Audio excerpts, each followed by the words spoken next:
성경 말씀은 요한복음 15장 1절에서 5절입니다. 다 같이 한 목소리로 읽겠습니다. 나는 참 포도나무요 내 아버지는 농부이시다. 내게 붙어 있으면서도 열매를 맺지 못하는 가지는 아버지께서 다 잘라버리시고 열매를 맺는 가지는 더 많은 열매를 맺게 하시려고 손질하신다. 너희는 내가 너희에게 말한 그 말로 말미암아 이미 깨끗하게 되었다. 내 안에 머물러 있어라. 그리하면 나도 너희 안에 머물러 있겠다. 가지가 포도나무에 붙어있지 아니하면 스스로 열매를 맺을 수 없는 것과 같이 너희도 내 안에 머물러 있지 아니하면 열매를 맺을 수 없다. 나는 포도나무요 너희는 가지이다. 사람이 내 안에 머물러 있고 내가 그 안에 머물러 있으면 그는 많은 열매를 맺는다. 너희는 나를 떠나서는 아무것도 할 수 없다. 아멘. 다음은 견디기라는 제목으로 말씀 나눠주실 강홍신 전도사님 나오실 때 큰 박수로 맞이하겠습니다.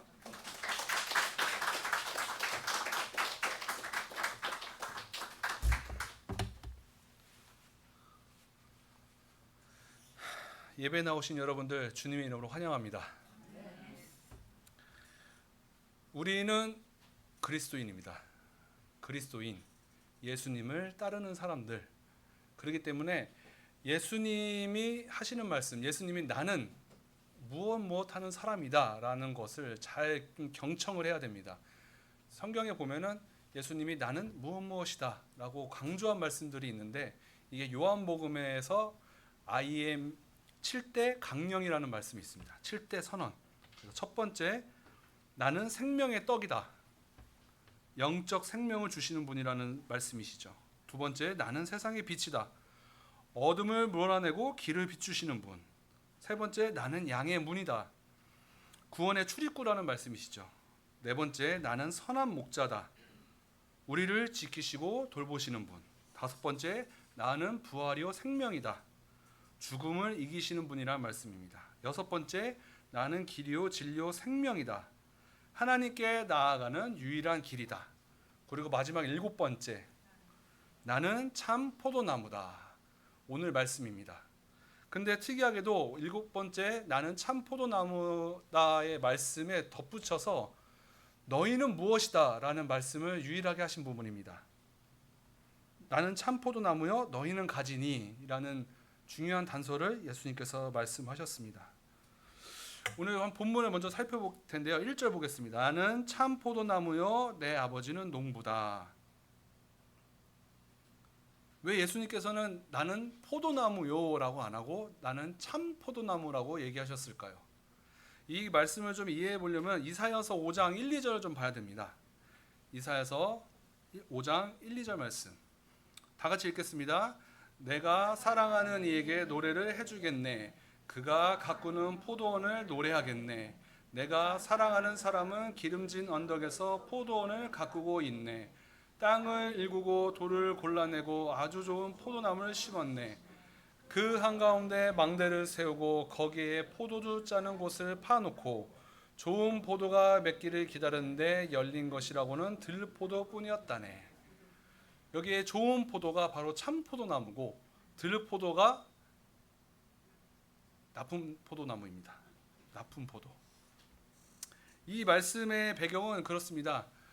이스라엘 백성을 하나님이 직접 선택하시고 인도하시고 가나안 땅으로까지 인도를 하셨습니다. 아주 어려운 가운데서도 은혜 가운데 그들을 인도하셨습니다.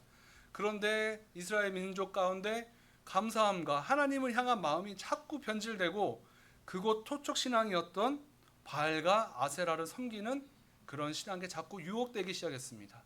그 이유인즉슨 바알과 아세라는 풍요와 다산의 상징이었기 때문입니다.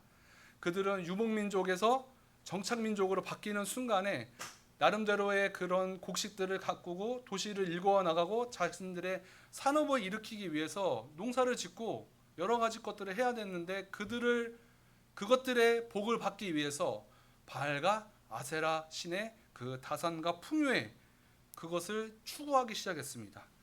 그래서 이사야 선지자는 그것을 꼭 집으면서 얘기합니다. 농부가 좋은 나무를 심어서 참포도나무를 심어서 잘 가꾸는데 결과물이 들포도나무. 들포도나무는 맛도 없고 시고 씨도 많은 아주 안 좋은 품종을 얘기합니다. 그런 이스라엘 민족을 지적하고 있습니다. 그런데 예수님께서 오늘 본문에 말씀하시는 것은 참포도나무. 예수님께서 자신을 참포도나무라고 얘기하시고 그리고 그 포도나무를 일구시는 분을 농부이신 하나님이라고 얘기합니다. 2절에 내게 붙어 있으면서도 라는 말이 나옵니다. 그리고 열매를 맺지 못하는 가지는 아버지께서 다 잘라버리시고 열매를 맺는 가지는 더 많은 열매를 맺게 하시려고 손질하신다.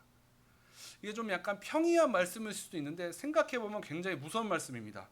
열매를 맺지 못하면 잘라버린다.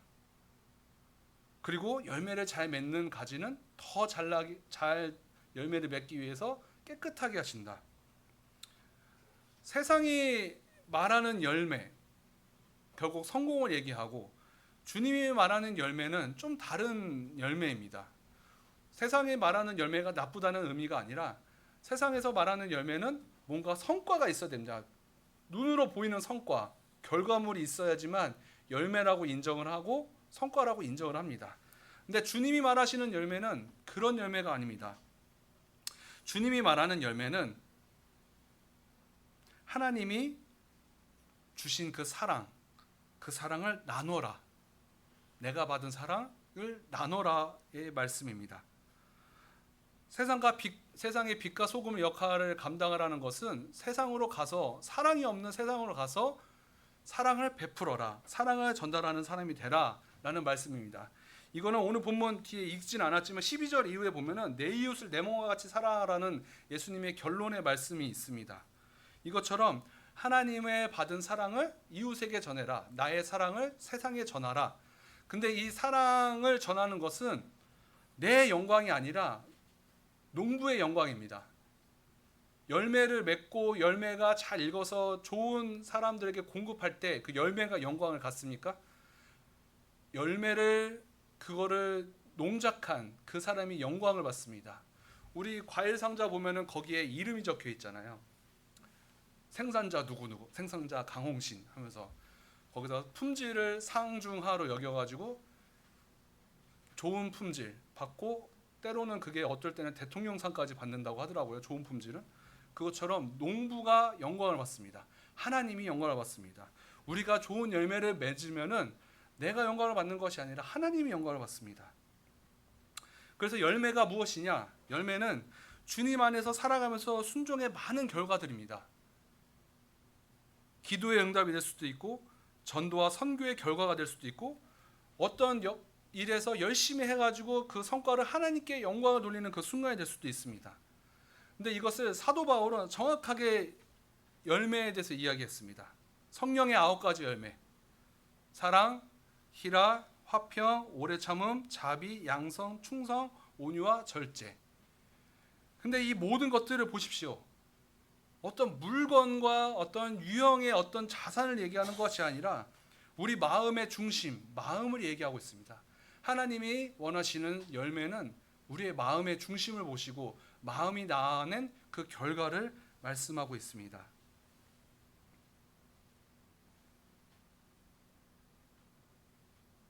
근데 우리가 살아갈 때는 그런 마음의 결과보다도 중요시 여기는 것은 어떤 성과들이죠. 성과들을 보고 목표를 바라보고 나아가는 경우들이 많은데 주님은 그런 것들보다는 오히려 마음의 중심, 그 일을 할 때 정말 이 자가 주님의 영광을 위해서 이 일을 했느냐, 주님의 영광을 빛내기 위해서 이 일을 했느냐, 그것이 중요하다는 말씀입니다. 3절을 보겠습니다. 너희는 내가 너희에게 말한 그 말로 말미암아 이미 깨끗하게 되었다. 이것은 믿음으로 말미암아 거룩하게 인정을 받았다라는 칭의의 말씀입니다. 그리고 네 번째, 내 안에 머물러 있어라. 그리하면 나도 너희 안에 머물러 있겠다. 가지가 포도나무에 붙어 있지 아니하면 스스로 열매를 맺을 수 없는 것 같이 너희도 내 안에 머물러 있지 아니하면 열매를 맺을 수 없다. 오늘 말씀의 좀 가장 중요한 부분이라고 할 수 있습니다. 머물러 있어라. 주님 안에 머물러 있어라. 근데 그것을 다음에 어떻게 표현하셨죠? 붙어 있지 아니하면 붙어 있으라고 얘기했습니다. 영어 성경을 좀 볼까요? 영어 버전을. 이 말씀 보면은 remain in me and I will remain in you. No branch can bear fruit by itself. 붙어 있다가 stuck이라는 그런 붙어 있다라는 뜻이 아니라 bear, 견디다입니다. 붙어 있다는 뜻을 원어로 살펴보면은 가장 잘 표현한 말씀이 고린도전서 13장 7절에 나옵니다. 고린도전서 13장 7절. 사랑은 모든 것을 덮어주며 모든 것을 믿으며 모든 것을 바라며 모든 것을 견딥니다. 여기에 나오는 단어랑 주님이 말씀하신 붙어있다는 단어랑 같은 단어입니다. 원어로는 휘포메노라고 되어 있는데 휘포는 뭐뭐에 의하여 뭐뭐로 말미암아, 메노 머물러 있다. 결국에는 그곳으로 말미암아 머물러 있어서 견디다라는 뜻입니다. 사랑은 어떤 핍박이나 부당한 취급을 당하여도 모든 것을 참고 물러서거나 도망치지 아니하고 견디는 것을 말합니다. 예수님께 딱 붙어서 열매를 맺는다는 것은 그냥 단순히 붙어있다라는 의미가 아니라 그 붙어있는 과정 가운데 견딘다는 의미입니다. 나무를 키울 때, 열매 나무를 키울 때 바람과 모진 풍파를 견뎌내는 것은 사실 나무보다는 가지가 더 많습니다. 가지가 더 연약하기 때문에 휘날리고 바람에 따라 꺾이기도 하고 여러 가지 방향으로 흐트러지는데 그것을 견디는 몫은 가지입니다. 우리가 그 역경을 견뎌내야 되는 몫이 있습니다. 하나님 성경에는 하지 말라는 내용은 무지하게 많이 나옵니다. 구약 성경에 보면 이렇게 하지 마라, 저렇게 하지 마라, 뭐 하지 마라, 뭐 하지 마라, 뭐 하지 마라, 수많은 얘기들이 하지 말라는 얘기들이 나오지만 그 중에서 하라는 얘기가 일부 있는데 그 중에 하나가 예수님이 오늘 하신 말씀입니다. 잘 붙어 있어라. 잘 견뎌내고 붙어 있어라 말씀입니다. 우리는 여러 가지 상황 가운데 놓여질 수 있습니다. 그럴 때마다 잠깐 내 몸을 떼어가지고 다른 데다 붙여놓고 여기 잠깐 있어야지 이러는 게 아니라 주님께 항상 붙어 있어야 됩니다. 노력을 해야 됩니다. 이런 의미에서 마태복음 11장 28절 30절을 보면은 수고하고 무거운 짐진 자들 다 내게로 오너라. 내가 너희를 쉬게 하겠다. 나의 마음은 온유하고 겸손하니 내 멍에를 메고 나에게 배워라. 그리하면 너희는 마음의 쉼을 얻을 것이다. 내 멍에는 편하고 내 짐은 가볍다. 이 말의 의미가 오늘 말씀과 연결되는데 무엇이냐? 세상을 살아갈 때에 못는 어떤 상황에 처했을 때 내가 내 힘으로 그거를 뚫고 가려는 것이 아니라 주님께 붙어서 거기서 공급되어지는 에너지와 그 능력들로 그 어려움을 뚫고 가라는 말씀입니다. 내가 스스로 가는 거는 힘이 듭니다. 하지만 주님이 주시는 멍에, 주님이 주시는 짐은 단순합니다. 잘 붙어 있어라. 붙어서 견뎌라. 붙어서 그 영향을 쪽쪽 빨아먹으면서 그 힘든 역경을 견뎌내라는 말씀입니다.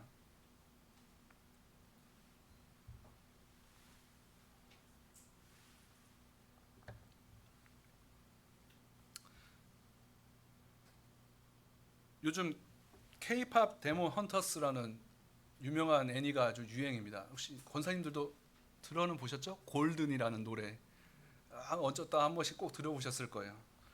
이게 우리나라보다도 전 세계적으로 엄청나게 이슈입니다.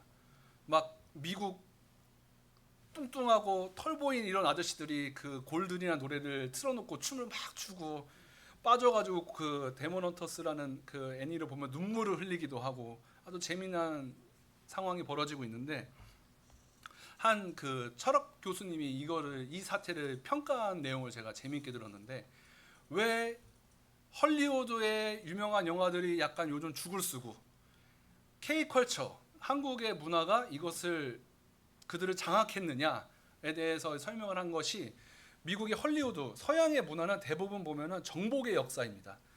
외부에 적이 있고 적을 공격하고 적을 무찌르면서 영웅적 서사, 이런 서사로 이어가는데 이 한국의 K컬처, 특히 데몬 헌터스를 비롯해서 뭐 얼마 전에 오징어 게임 뭐 이런 것들을 보면은 내면의 그런 나와의 싸움에서 승리하고 이겨내는 것을 사람들이 강력하게 받아들인다고 합니다. 그 서양 사람들이 더 이상의 이 히어로적 무찌르고 정복하는 역사에 대해서 지쳤다고 합니다. 그 이유가 왜 그게 어떤 계기가 있었냐면은 코로나 팬데믹, 그 기후 위기 같은 거를 겪으면서 더 이상 인간이 이겨낼 수 있는 게 없어졌구나, 절망감에 빠졌다고 합니다. 전 세계 모든 민족들이. 그런 정복 불가능한 문제 속에서 세계 정서가 정복보다는 버티는 감정으로 변했다고 합니다. 그래서 어떻게든 그 상황에, 주어진 상황 가운데 버티는 것, 견뎌내는 것으로 정서가 변하면서 그것을 꼭 찌르는 게 한국인의 정서라고 합니다. 문화. 우리는 예로부터 외세 침략과 고난을 많이 당했잖아요. 그래서 한많은 민족이라고 얘기를 하는데, 그래서 내면에 우리는 참는 걸 참 잘합니다. 모든 걸 새롭게 뚫고 가는 것도 잘하지만 한이 많은 민족이어서 뭔가 버티는 걸 좀 잘합니다. 그리고 우리 지금은 없어졌지만 예전에는 시집 가면은 시집살이, 귀머거리 3년, 장님 3년 뭐 이렇게 표현을 하셨잖아요. 그것처럼 이렇게 견디는 역사에 굉장히 강했는데, 그것처럼 우리 한국 사람들이 견디는 역사에 강하고 그게 문화로 표출돼서 외국 사람들의 마음에 지금 감동을 주고 있다고 합니다. 근데 우리가 결국에는 승리를 했잖아요. 정복을 했고 우리도 지금 점점 나아지고 있고. 근데 그것의 전제는 견디는 게 우선입니다. 올림픽 선수들이 메달을 따는 그 순간은 잠깐입니다. 승리를 도취하고 거기서 기쁨을 누리는 건 잠깐입니다. 그것을 누리기 위해서 많은 시간 동안에 우리가 훈련하고 견디고 또 땀을 내고 견디고, 우리 연주하시는 분들도 있지만 연주하시는 분들이 그 연주 공연을 위해서 수없이, 여기 보니까 목에 이렇게 상처들이 있으신데 그런 상처와 그를 견디면서 끝까지 해내고 마지막에 공연에서 해내는 것처럼 우리의 신앙도 견디는 것의 연속입니다. 근데 그 견디는 것이 나 홀로 견디는 것이 아니라 주님께 딱 붙어가지고 주님의 에너지를 공급받으면서 견디는 것입니다. 그래서 신앙은 대부분 성경의 많은 내용들은 수동적인 게 많습니다. 주님으로부터, 주님을 의탁하며 주님을 통하여서. 근데 그 많은 것들 중에 아주 적은 능동적인 것이 바로 이 붙어 있는 것입니다. 견디는 것. 주님의 능력을 공급을 받긴 하지만 이건 우리의 선택과 의지입니다. 우리가 예배를 나와서 이 예배를 나누는 것도 성령님의 인도하심 분명 역사하는 거지만은 우리의 의지도 굉장히 크게 작용합니다. 예배 시간에 나오는 것, 이게 얼마나 어렵습니까? 일주일에 5일을 일을 하고 때로는 6일까지도 일을 하면서 피곤한 시간 이곳에 찾아와서 예배를 드리는 것, 우리의 노력입니다. 주님도 우리의 노력을 보십니다. 그러므로 이 예배를 빠지지 않도록 저도 노력을 해야 됩니다. 그리고 예배 시간에 좀 졸립더라도 참고, 핸드폰 보고 싶더라도 좀 참고, 그런 견디는 마음을 좀 견뎌야 됩니다. 그런 욕망과 이끌리는 마음에 참아내야 됩니다. 우리는 무언가를 좀 해결하려는 거 할 때 많은 움직임을 합니다. 주님께 부탁하고 의탁하는 것이 아니라 나의 가진 능력과 그런 것들로 노력을 많이 하려고 합니다. 지금도 우리가 다시 반포로 돌아가기 위해서 많은 우리 주연 집사님 비롯해서 석 집사님 다 이렇게 많은 분들이 다 노력을 하고 계시는데, 그러면서도 꼭 잊지 않으셔야 되는 게 주님께 공급을 받으셔야 됩니다. 주님께 의탁하고 주님께 지혜를 간구해야 됩니다. 그 가운데 하나님이 원하시고 아름다운 열매를 맺게 하십니다. 저는 엉덩이가 참 가볍습니다.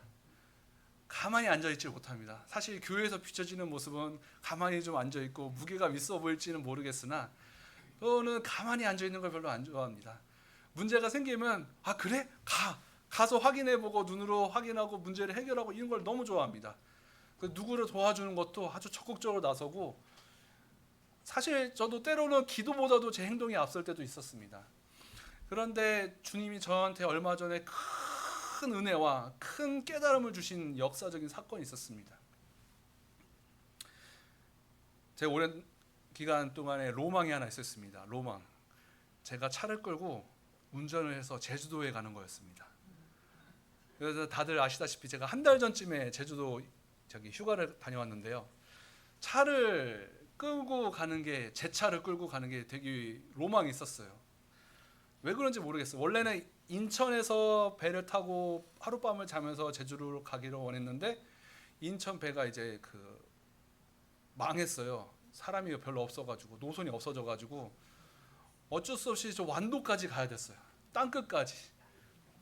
그래서 철저한 계획을 했습니다. 일주일에 숙소와 동선과 모든 걸 철저히 계산을 하고 새벽에 아침 8시까지 완도까지 도착을 해야 돼서 2시 반, 3시쯤에 집에서 출발했습니다.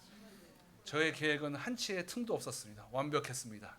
그래서 출발했습니다. 출발을 하는데 제가 좀 피곤해서 그랬나요? 뭔가 천천히 가기도 했고 뭔가 여러 가지 상황이 겹쳐서 그랬는지 도착 시간이 자꾸 늘어나는 겁니다. 막히는 건 아닌데 도착 시간이 늘어나는 겁니다. 분명히 8시까지 도착을 해야지 배에 탈 수 있었습니다. 근데 시간이 자꾸 8시 5분, 8시 10분 열심히 밟는데도 시간이 줄지 않았습니다. 이유를 모르겠습니다.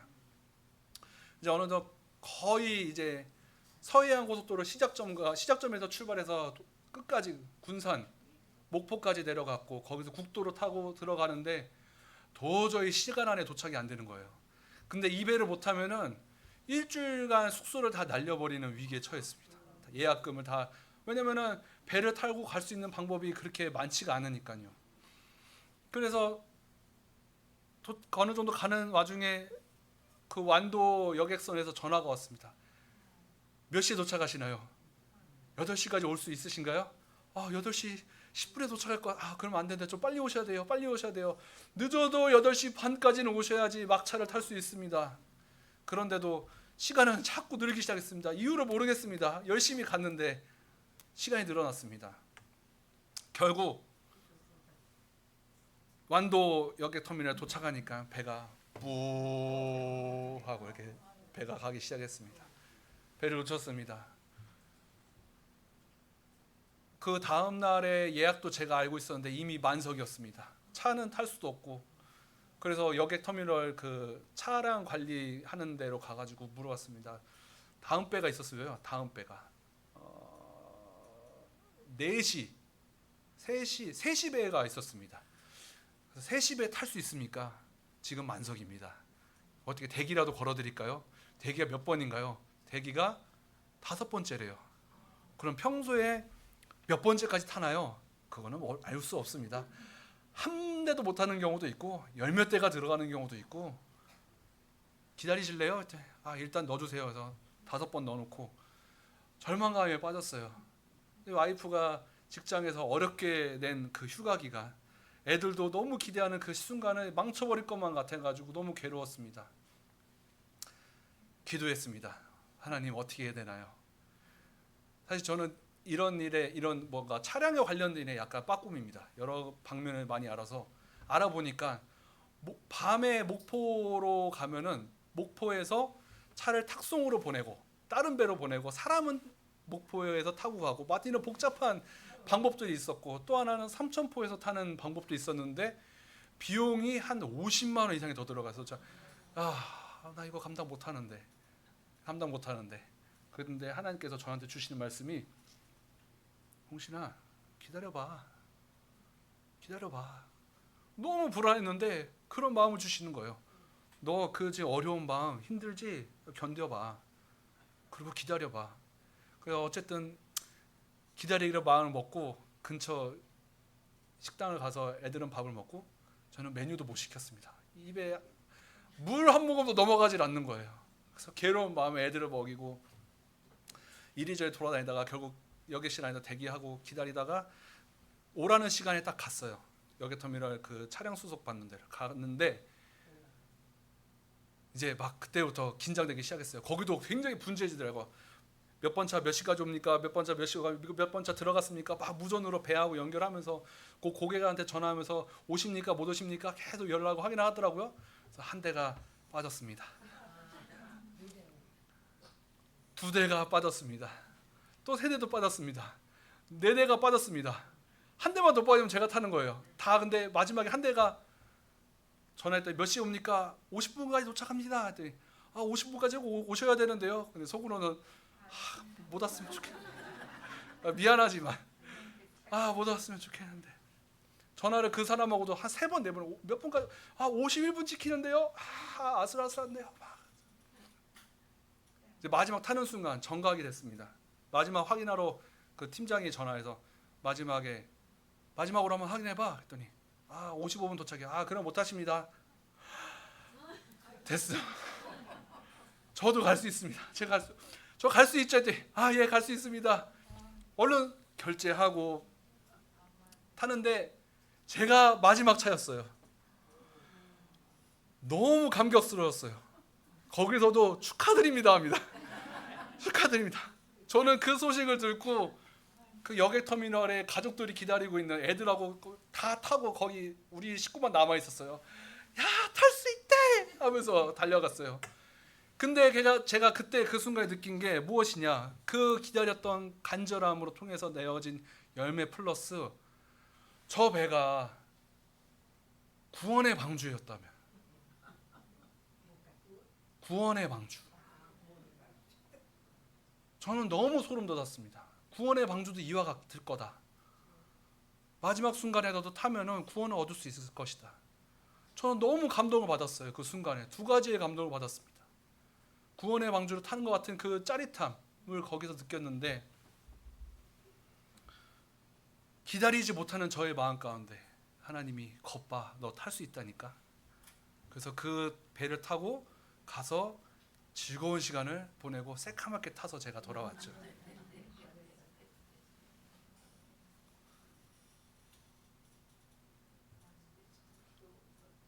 여러분도 주님께 꼭 매달리는 삶을 살아주셨으면 좋겠습니다. 두렵고 떨리고 내가 움직이면 뭐가 될 것 같기도 하지만 그 순간이라도 주님께 좀 기다리면서 인내하면서 견디면서 그 순간을 잘 이겨내겠으면 좋겠습니다. 그러면은 주님이 원하시는, 하나님이 농부가 되셔서 좋은 열매를 맺게 하시려고 깨끗게 하시고 가지를 쳐주셔서 아름다운 열매를 맺는 인생이 될 수 있습니다.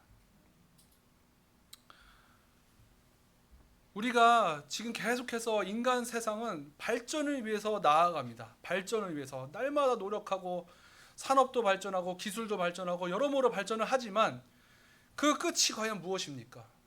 우리는 많은 성장을 이룬 대한민국에 살고 있지만 우리가 갖고 있는 열매가 무엇입니까? 사실 열매가 없습니다. 우리는 이것에 만족하지 않고 계속해서 나아갑니다. 근데 그 결과 행복이 우리 삶 가운데 있을까요? 며칠 전에 제가 차를 견인하는 순간이 있어서 견인하는 아저씨하고 얘기를 했는데, 저는 약간 사람들과 스몰 토크를 좀 잘합니다. 모르는 사람과도 좀 얘기를 잘하는 편인데, 사장님 이 일 하시면은 한 달에 매출이 얼마나 나오세요? 했더니 이 일하면은 평균 700~800이고 성수기 때는 1000만 원이 나옵니다. 그래서 이야, 그렇게 많이 버세요? 그랬더니 그걸 많이 벌죠. 괜찮아요. 근데 36시간씩 교대 근무합니다. 그래서 식구들을 볼 시간이 없대요. 그러니까 한 번 근무가 시작되면 36시간을 근무해야 된다고 해요. 그리고 주 6일이래요. 그러면은 가족들과 시간이 없는데 그거 괜찮으세요? 했더니 너무 힘들어요. 근데 여기서 일하시는 분들 사업 한 번씩 다 망해 보신 분들이어서 이걸 할 수밖에 없어요라고 얘기하더라고요. 그러니까 돈은 많이 버는데 결국 돈을 번다는 것, 가정을 꾸린다는 것은 가족들과 행복하기 위해서, 행복한 시간을 보내기 위해서 우리가 노력을 하는데, 사실상 돈을 벌고 세상의 역할을 하기 위해서 가족들과 보내는 시간이 매우 적습니다. 그게 과연 행복일까요? 참 안타깝고 힘든 세상에 살아가고 있습니다. 주님 안에서만 그 열매, 행복을 느낄 수가 있습니다. 우리의 마음은, 인간의 마음은 굉장히 연약합니다. 아무리 강하다는 그런 사람들도 극한의 상황에 처해지면은 그 마음을 포기하고 마음을 놓칠 수밖에 없습니다. 그 2주 전에 30대 소방대원이 실종이 됐던 사건을 여러분 기억하십니까? 소방대원이 2주 전에 실종이 됐었는데 결국 발견됐는데 알고 봤더니 자살을 했대요. 그 자살한 이유를 확인해 보니까 이태원 참사 때 겪었던 PTSD로 통해서 우울감과 상실감, 여러 가지 마음의 어려움을 통해서 자살을 했다고 하더라고요. 그 소망대원들도 굉장히 강한 사람들입니다. 남을 구출해주고 그 어려운 훈련과 여러 가지 그 과정들을 겪으면서 굉장히 강한 사람들인데, 그 참혹한 광경을 통해서 마음이 이겨내지고 버텨내지를 못한 겁니다. 제주항공 참사를 통해서 조사해본 결과 그 소방대원의 16%가 PTSD를 겪고 있다고 합니다. 자살의 위험이 있다고 합니다. 그만큼 우리의 인간은 마음이 약합니다. 그 여러분 플라시보 효과라고 아시죠? 플라시보 효과. 2차 대전 당시에 그 야전병원에 약이 부족했는데 좀 약한 등급의 부상을 입은 환자들에게 식염수를 투여하고 약한 약을 투여하면서 이게 치료제다라고 하니까 진짜 낫는 역사가 나타났는데 그게 플라시보 효과입니다. 근데 반대로 노시보 효과라는 효과가 있습니다. 이것은 예전에 그 컨테이너 선박을 운행하던 어떤 선원이 실수로 냉동 선박 컨테이너 안에 갇히게 됐습니다. 근데 그 냉동 컨테이너는 상당히 크고 넓기 때문에 산소가 부족할 일이 없었어요. 그리고 그 냉동 선박은 다행히도 코드가 뽑혀 있었어요. 근데 이 선원이 거기에 갇히는 순간 마음이 무너진 거예요. 견디지 못했던 거예요. 그래서 갑자기 추워지고 몸이 얼고 산소가 희박해진다는 것을 느끼기 시작했고, 실제로 그렇게 해서 죽었고, 몸을 조사를 해보니까 실제로 그 사람이 냉동에서 죽는 그 현상이 몸에 일어났대요. 산소가 부족해지고 얼어 죽는 현상이 진짜 신체에서 발생했다고 하더라고요. 그것처럼 우리 인간은 굉장히 마음이 연약합니다. 스스로 뭔가를 해낼 수 있는 것은 없습니다. 사실 한계가 있고 우리는 주님께 늘 붙어 있어야 합니다. 저희 어머니가 공군사관학교에서 근무하신 적이 있는데, 공군사관학교 수영장에 가면은 그 파일럿들이 훈련하는 것 중에 그 낙하산이 바다에 떨어졌을 때 거기서 탈출하는 훈련을 하기 위해서 수영장 깊이가 5m예요. 근데 일반인들도 수영을 할 수 있는데 그 5m 수영하는 코스는 못 들어가는데, 제가 너무 궁금했어요. 5m에 들어갔을 때 느낌이 어떨까? 그래서 어떤 훈련을 받아본 적도 없지만 그냥 무식하게 들어가 봤어요. 근데 들어갈 때 너무나 두려운 마음이 있었어요. 근데 두려운 마음을 견디면서 들어갔더니 맨 바닥에 앉아서 그 5m를 바라보는데 사람들이 왔다 갔다 하고, 근데 생각보다 너무 편안한 거예요. 아, 이게 엄마 뱃속에 있을 때 느끼는 그 느낌일까? 하여튼 고요하고 소리도 안 들리고 너무 편안했던 거예요. 근데 반대로 바다에 가서 한 3m 되는 바다를 들어가려고 하니까 너무 두려웠어요. 못 들어가겠어요. 5m까지 들어본 경험이 있지만 바다에 3m는 못 들어가겠어요. 거기서 뭐가 나올지 모르고 두려운 마음이 있으니까. 인간은 그래서 매우 연약합니다. 꼭 인지를 하셔야 됩니다. 나는 약하다. 주님을 떨어지고 나서는 나는 할 수 있는 것이 없다. 맺을 수 있는 열매가 없다는 사실을 꼭 기억해야 합니다. 지난주에 우리 목사님이 재밌는 영상 봤죠? 랩으로 기도하는 거 혹시 기억하시나요? 거기에 그 래퍼가 기도하면서 살아남았다는 것은 강하다는 증거. 우리 여기 앞에서 예배드리고 있는 권사님, 장로님들 강하시다는 증거입니다. 그리고 저는 볼 때마다 수많은 세월을 어떻게 견디며 살아오셨을까 감동을 받습니다.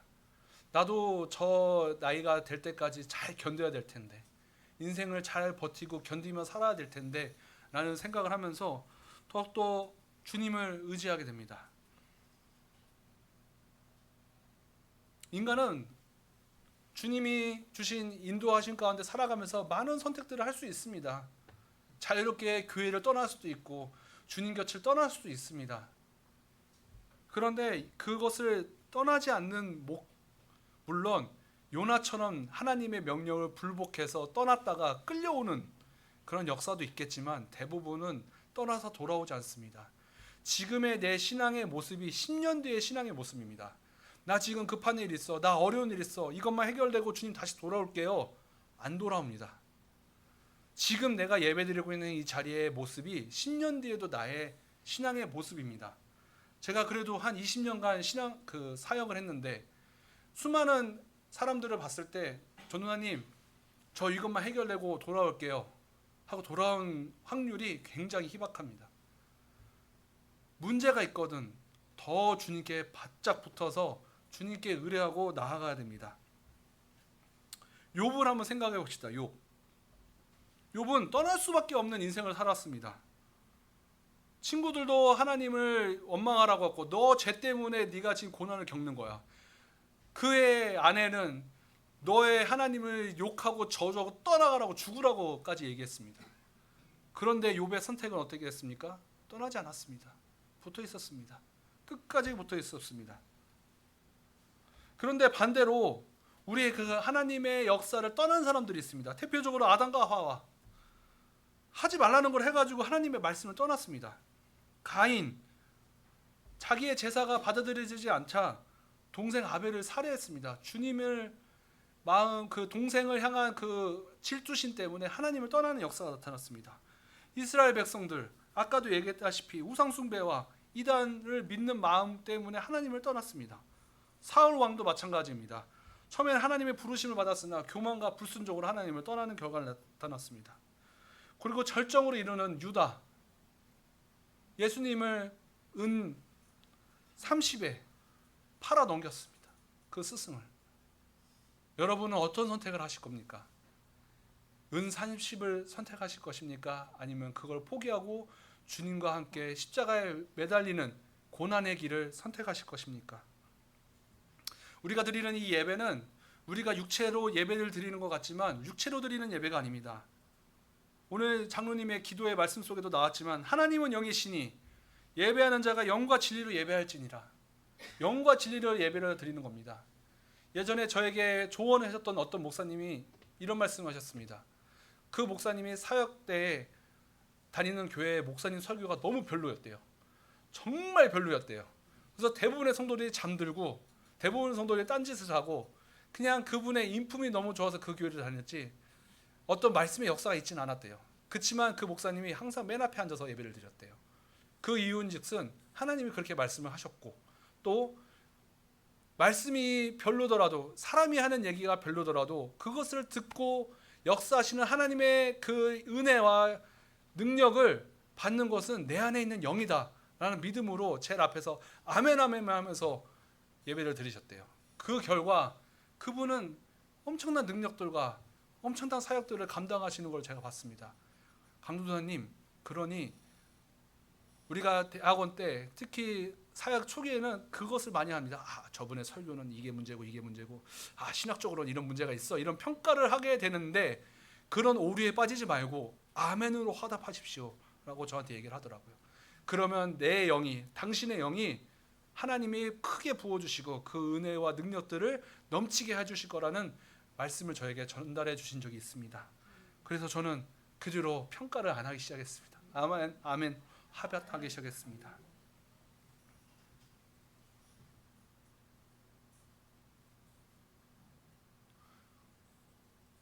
어렵습니다. 그리스도인으로 살아간다는 것, 그리고 예배를 드린다는 것, 그리고 밖에 나가서 빛과 소금의 역할을 감당하는 것 매우 어렵습니다. 힘들죠. 때로는 티를 안 내고 다닐 때도 있습니다. 굳이 기독끼리 하는 거 티 안 내도 될 것 같으면 쓱 숨기고 다니기도 합니다. 하지만 숨기고 다녀도 주님께 꼭 붙어 있으십시오. 예수님을 꼭 붙들고 나아가십시오. 그래야만 우리가 열매를 맺을 수 있습니다. 오늘의 말씀의 대전제, 열매를 맺지 못하면은 하나님이 찍어서 버린다. 그리고 오늘 본문 말씀 뒤에 보면은 그 장작 떨어진 그 나무들을 모아다 불에 태운다고 말씀이 나옵니다. 얼마나 무서운 말씀입니까? 그렇기 때문에 우리의 인생을 꼭 엉덩이를 주님께 붙여서 그 영향을 꼭 받으면서 열매를 맺으시기 바랍니다. 교회를 떠나고 싶고 예배를 드리기 싫고 어떤 이유가 생겨서 내가 주님과 멀어질 수밖에 없는 상황이더라도 더욱더 노력을 하고 내 몸을 쳐서라도 주님께 붙들고 나아가는 주님께 꼭 붙어있는 우리 모두가 되었으면 좋겠습니다. 그런 열매 맺는 삶을 살아가는 우리 반포침례교회 성도 모두가 되기를 예수님의 이름으로 축원합니다. 다 같이 찬송 드리면서 헌금 봉헌하시도록 하겠습니다.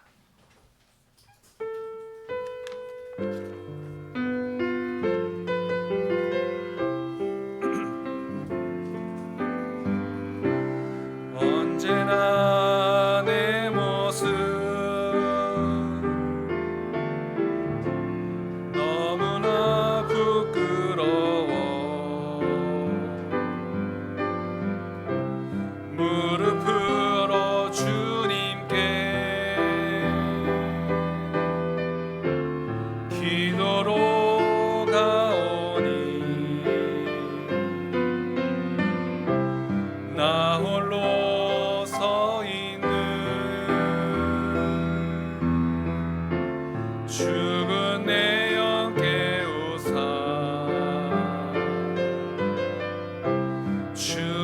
주님만 나를 세워 내 영 살게 하소서. 주님 내 안에 주님 내 안에 내 안에 계시고 주님 내 안에 주님 내 안에 나를 주님 내 안에 주님 내 안에 주님 내 안에 주님 내 안에 내 안에 계시고 주님 내 안에 주님 내 안에 나를 세워 주소서.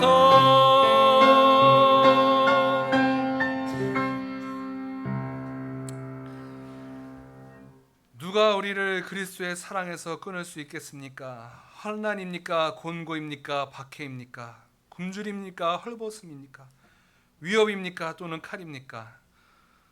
우리는 이 모든 일에서 우리를 사랑하여 주신 예수님의 힘입어서 예수님께 딱 붙어서 견디며 이기고도 남습니다. 우리는 확신합니다. 죽음도 삶도 천사들도 권세자들도 현재일도 장래일도 능력도 높음도 깊음도 그 밖에 어떤 피조물도 우리를 주 예수 그리스도 안에 있는 하나님의 사랑에서 끊을 수 없습니다.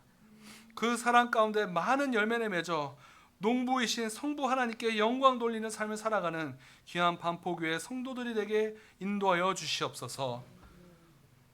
주님께서 주신 은혜들을 일부를 주님께 다시 돌려드립니다. 감사함으로 드립니다. 하나님 영광 받아주시고 그 드리는 손길이 마르지 않도록 하여 주시고 더욱더 큰 은혜로 채워주시옵소서. 모든 성도들 일주일 동안 어디서 무엇을 하든지 하나님을 영광에 돌리는 귀한 삶을 살게 해주시고 어려움이나 난관을 처했을 때는 하나님의 지혜로 넘겨나게 해주시며 어떤 질병이나 아픔과 어려움이 발목 잡지 않도록 주님 붙들어 주시옵소서. 강권적으로 지켜주시옵소서. 다시 만나는 그 순간까지 함께하여 주시옵소서. 이 모든 말씀 예수님의 이름으로 기도드렸습니다. 아멘.